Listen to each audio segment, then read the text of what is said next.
Shalom అలేకిం, షాలోమ్ అలేకిం, షాలోమ్ అలేకిం. ఇది ధ్యానాంశం, ఆత్మీయ ఎదుగుదల, స్పిరిచువల్ గ్రోత్.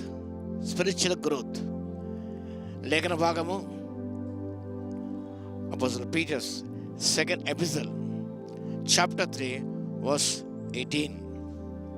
అపోజిల్ పేతురు రాసిన రెండవ పత్రిక 3వ అధ్యాయము 18వ వచనం.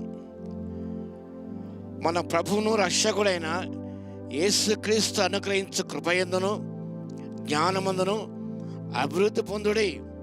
ఆయనకు ఇప్పుడును యుగాంత దినం వరకును మహిమ కలుగును గాక. ఆమేన్. క్రీస్తు అనుగ్రహించు కృపయందును జ్ఞానం అభివృద్ధి పొందుడి. పేతురు భక్తుడు ఇక్కడ ఆత్మీయ ఎదుగుదల గురించి ప్రస్తావిస్తున్నాడు. ప్రభు యొక్క రాకడ గురించి వాగ్దానం గురించి ప్రస్తావిస్తూ 3వ అధ్యాయంలో ఆ విషయాలన్నీ ప్రస్తావించాడు. అపహాసకుల వేసిన ప్రశ్నలకు పేతురు భక్తుడు చక్కటి సమాధానం అందిస్తూ అందరూ మారుమనసు పొందాలని ఆయన దీర్ఘశాంతం వహించి ఉన్నాడని చెబుతూ ఆ రాకడ గురించి ఉంచుకొని ఎలా జీవించాలని ప్రస్తావిస్తూ ఫైనల్గా ప్రభు రాకడలో ఫౌండ్ మెచ్యూర్డ్ క్రిస్టియన్,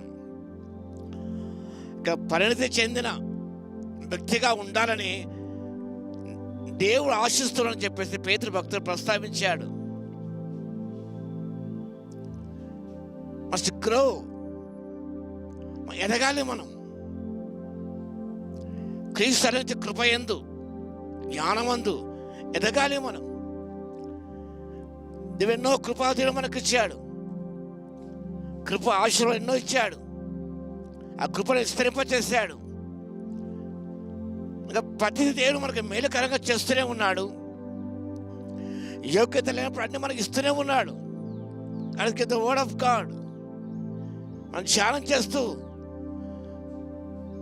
ఈ బలమైన ఆహారం పుచ్చుకొని శైశవ దశ నుండి మనం ఒక సంపూర్ణ పరిపక్వ దశకు మనం ముందుకు సాగిపోవాలని దేవుని ఆకాంక్షని పేతురు భక్తుడు ప్రస్తావిస్తున్నాడు.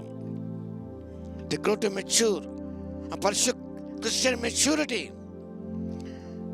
And deepening knowledge of Jesus Christ. యేసుక్రీస్తు అనుగ్రహించు ఆ కృప యందు ఆయన విషయంలో జ్ఞానమైన అభివృద్ధి పొందాలి. To know Christ and to make him know, that is the primary duty of every Christian, every believer in Christ. ఆయన తెలుసుకోవాలి. పౌలు భక్తుడు ఆయన తెలుసుకోవడానికి సమస్త నష్టాన్ని ఎంచుకున్నాడు. That I may know the power of resurrection, that I may know Christ, and the power is resurrection. క్రీస్తుని సంపూర్ణ తెలుసుకోవాలి. అది ఒక సాధ్యపడదు. కానీ నీవు ప్రభుని గురించి తెలుసుకోవడంలో వెనుకంజ వేయకూడదు, ముందంజ వేయాలి. Learning more about God and leaning to God, knowing about God, knowing about Christ, learning more about God and leaning in to God.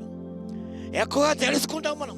చాలా బుక్స్ ఒరేషియస్ రీడర్స్ అంటారు, చదువుతూనే ఉంటారు పుస్తకాలప్పుడు. కానీ అనేక విషయాలు తెలుసుకుంటారు, దేవుని గురించి అనేక విషయాలు తెలుసుకుంటారు, గ్రహించుకుంటారు. కానీ they won't lean into God. ఆయనలోనికి వారు ఆయనలో ఉండటానికి, ఆయన నిలిచి ఉండటానికి ప్రయత్నం చేయరు.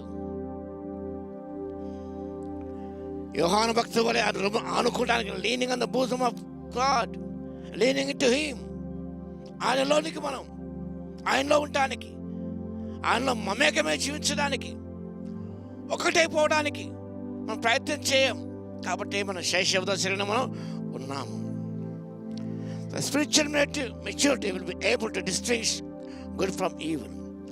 ఆత్మ యొక్క పరిపక్వత ఉన్నట్టయితే కలిగే గొప్ప ఆశీర్వాదం ఏమనగా వాక్యం హెబ్రూస్ చాప్టర్ 5 వర్స్ 14. వయసుకు వచ్చిన వారు అభ్యాసం చేత మేలును కీడును వివేచనకు సాధకం చేయబడిన జ్ఞానేంద్రం కలిగి ఉన్నారు కనుక బలమైన ఆహారమే వారికి తగును అన్నమాట.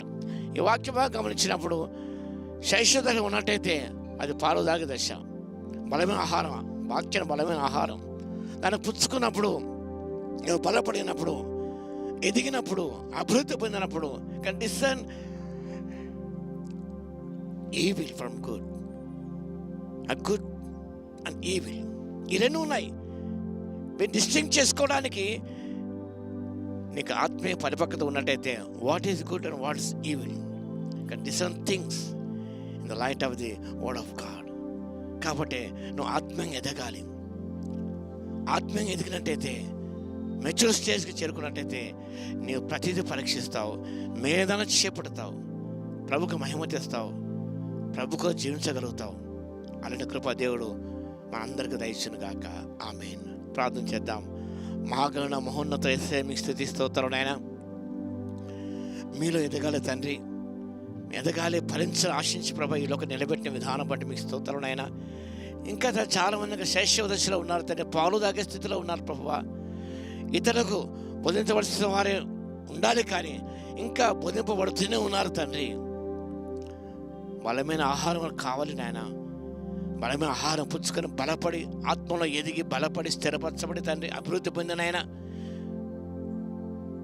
మంచి చెడును విచక్షించుకొని మంచి ఏంటో చెడు తెలుసుకొని మా తండ్రి మంచిగా జరిగించడానికి నీ ఆత్మశక్తి ప్రతి బిడ్డకు ఇవ్వగలందుకు మీకే స్తుతి స్తోత్రాలు చెల్లించుకుంటూ, వాక్యం ప్రతి బిడ్డను దర్శించిన ఆయన వాడు యొక్క ఆత్మీయ పరిపక్వత సంపూర్తిగా చేకూర్చిన ఆయన మీ నామని మహిమపరచుకోవాల్సిన విజ్ఞాపన చేస్తూ యేసయ్య నామమున ప్రార్థించి వేడుకొంచున్నాము తండ్రి.